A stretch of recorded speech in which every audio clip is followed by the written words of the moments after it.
pouvez nous apporter votre regard, votre jugement sur les habitudes alimentaires au niveau national entre la junk food, la gastronomie, les étudiants ou la population en général sur les habitudes alimentaires En France. en France, ouais. Alors la France est un pays intéressant pour étudier les transformations des manières de manger. On est vraiment dans la situation de la bouteille à moitié vide ou à moitié pleine. Selon qu'on va se concentrer sur ce qui change ou ce qui ne change pas, ce qui est permanent. Alors, ce qui change, c'est on ne mange plus les repas comme on mangeait les repas auparavant. Entrée, plat garni, fromage, dessert, ce schéma qui s'impose après la Deuxième Guerre mondiale comme le repas quotidien bien organisé, le bon repas, alors qui s'impose comme modèle, c'est-à-dire que quand on ne peut pas le faire, on aspire à le faire. Et c'est le modèle du progrès social, de la viande à chaque repas, cette structure du repas, je mange bien. Et cette structure, elle prend la place de toute une autre série de structures, notamment du repas de soupe, qui était le repas paysan pendant longtemps. La soupe, et puis du pain, qui allait d'ailleurs tremper la soupe, et puis un peu de charcuterie, et puis du fromage. Et c'était ce type de repas. Et là, le repas organisé, un peu le repas bourgeois qui se diffuse dans la société, c'est le repas du progrès social. Et ben, ce repas, il s'est simplifié, on mange plus souvent un plat, un dessert, parfois même un plat. Cette simplification, alors elle touche la société de façon différenciée. Les plus âgés conservent leurs normes de repas classiques, plus souvent. Un souvenir de ma mère qui disait ce soir on va manger léger. Vous savez, après Noël, là, on avait mangé beaucoup. Et alors elle disait on va manger un peu de soupe, un peu de jambon, un peu de pâtes, un peu de salade, un peu de fromage, un peu de dessert. C'est-à-dire qu'elle ne pouvait penser le peu qu'à l'intérieur d'une structure qui, elle, était établie et complexe, qui était la structure de ce repas organisé en différents services. Aujourd'hui, on penserait différemment. On est un peu sorti de ça, et les populations les plus jeunes, plus encore. Pour autant, quand on regarde ce changement, on peut se dire, oui, mais si on le compare à ce qui s'est passé en Angleterre, où à nouveau on avait des repas organisés, eh bien, les choses se sont simplifiées beaucoup plus rapidement dans d'autres pays qu'en France. Et elles se sont simplifiées, mais également les horaires. Nous avons, nous, des horaires qui sont des horaires bien implantés. À midi et demi, la société française s'arrête et va manger. Ce qui n'est pas le cas du tout d'autres pays. Les Anglais, et d'ailleurs, ça a même des conséquences économiques. C'est-à-dire que dans des entreprises, on ferme la boutique pendant la période, le moment du repas. Dans d'autres grandes entreprises internationalisées, eh bien, on va faire en sorte que le standard soit maintenu, qu'il y ait une certaine permanence pendant ce moment du repas. Mais quand même, pour avoir un cadre, pour avoir des gens au téléphone, c'est compliqué. Nos amis espagnols ont la même caractéristique, sauf que ce n'est pas du tout les mêmes horaires. Et que si on veut téléphoner à des Espagnols, il faut bien viser quand on est français, parce que nos horaires ne sont pas tout à fait les mêmes. Cette synchronisation sociale liée à l'alimentation, c'est-à-dire le fait qu'on se débrouille pour manger ensemble, cette synchronisation sociale, ça c'est une des signatures d'une des permanences de la société française.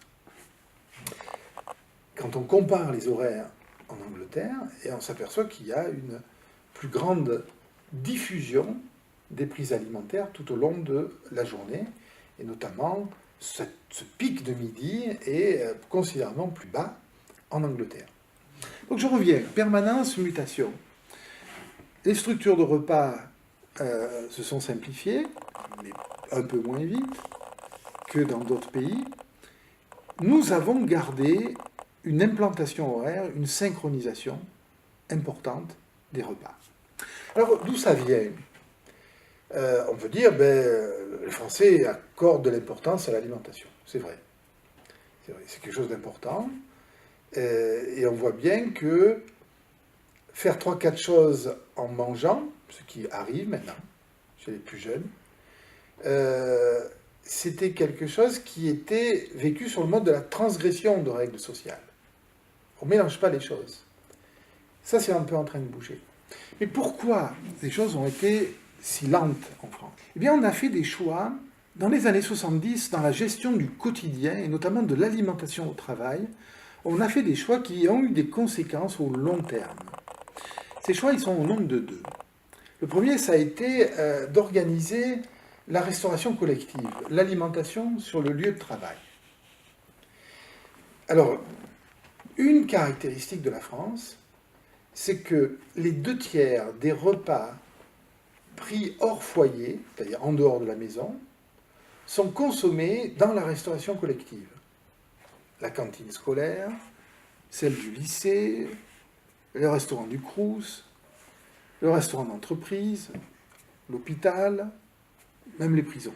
Donc ce secteur de la restauration collective est un secteur qui va s'organiser de façon assez précise dans les années 70. Avec une réponse que les Français vont mettre en place, qui est le self-service. La méthode vient des États-Unis, mais ça va être francisé. Le self-service qui va permettre, notamment dans les grandes entreprises, dans les universités, de donner à manger à un très grand nombre de personnes, quasiment au même moment, ou en tout cas dans un laps de temps très court, en offrant une structure de menu qui est une structure très organisée sur le modèle du repas, entrée, plat garni, fromage, dessert. Et ce sont des questions qui vont même avoir un poids politique. Moi, je me rappelle avoir travaillé pour les Crous il y a quelques années, et il y avait des commissions avec les étudiants, avec les gestionnaires du Crous, et le ticket restaurant du Crous, qui était l'objet de négociations, était un ticket qui devait comporter l'entrée, le plat, le fromage et le dessert. On voit ici comment, dans les négociations, cette dimension culturelle avait trouvé sa place. On était dans une situation où les différents acteurs considéraient comme normal, c'est-à-dire acceptable par l'ensemble des acteurs sociaux, le fait de manger un entrée, un plat, un fromage, un dessert. À tel point que, dans les années 80, une négociation va déboucher sur l'instauration du ticket restaurant et du ticket avec la même valeur pour uniquement un plat. Et ça va être l'objet de discussions politiques absolument incroyables entre ces deux lectures. La lecture de un montant pour un repas complet, un montant pour un plat, alors bien sûr qui allait être amélioré et qui allait mieux répondre aux attentes de certains des étudiants. Oui, ce débat, il a existé. Lorsque dans les comités d'entreprise s'est installée la réflexion sur comment va-t-on répondre aux besoins de manger sur le lieu de travail. Et cette réflexion collective, elle va avoir lieu sur des acteurs, mais l'État prend sa part. C'est-à-dire que la restauration collective, elle obtient des avantages fiscaux. Et donc, on va avoir ici une négociation dans laquelle des acteurs politiques, des acteurs syndicaux qui représentent des salariés, des acteurs patronaux, vont se mettre autour de la table pour définir la réponse. Et la réponse que les Français vont faire dans un très grand nombre de cas, c'est le restaurant d'entreprise. Outre-Atlantique, la réponse qui va être faite, c'est le ticket restaurant. C'est-à-dire, on ne s'emmerde pas à faire la cantine, mais on va donner aux salariés un coupon et ils vont pouvoir aller manger au restaurant du coin. La France va connaître le restaurant, le ticket restaurant. Mais à nouveau, là, on va voir la différence entre la culture française et la culture anglaise. Quand on va négocier le montant du ticket restaurant, qui, pareil, à nouveau, se négocie avec les acteurs sociaux, et l'État qui défiscalise une partie. Vous savez, le salarié paye une partie, l'entreprise paye une partie, et puis il y a des avantages fiscaux pour l'entreprise. lorsque les Français négocient ça, mettent en place ce système, la valeur de référence, c'est quelque chose qui permet de payer un repas, entrée, plat, fromage, dessert, dans un restaurant du coin. Restaurant ouvrier, petit restaurant environnant l'entreprise. Ce qui sort des négociations anglaises, c'est ce qui permet de payer un sandwich et une boisson.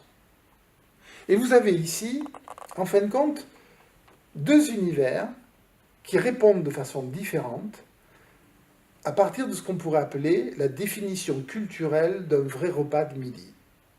D'un côté, on imagine des solutions, on négocie des solutions et on trouve des accords, des consensus, dans des dispositifs qui permettent de manger et qui vont d'une certaine façon ralentir la transformation des structures de repas et contribuer à maintenir une synchronisation sociale.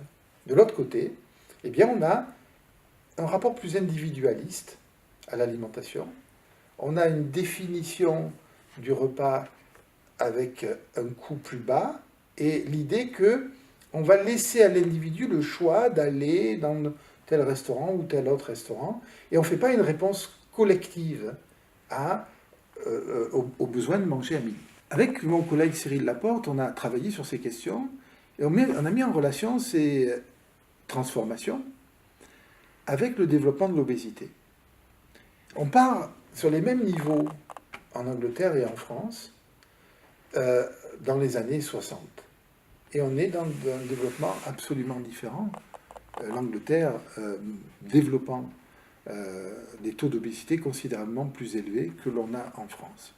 Alors, il ne s'agit pas de dire que l'obésité est seulement définie ou déterminée par ces paramètres-là, mais les paramètres de synchronisation sociale, les paramètres de socialisation de l'alimentation peuvent jouer un rôle dans le développement d'un certain nombre de problèmes de santé.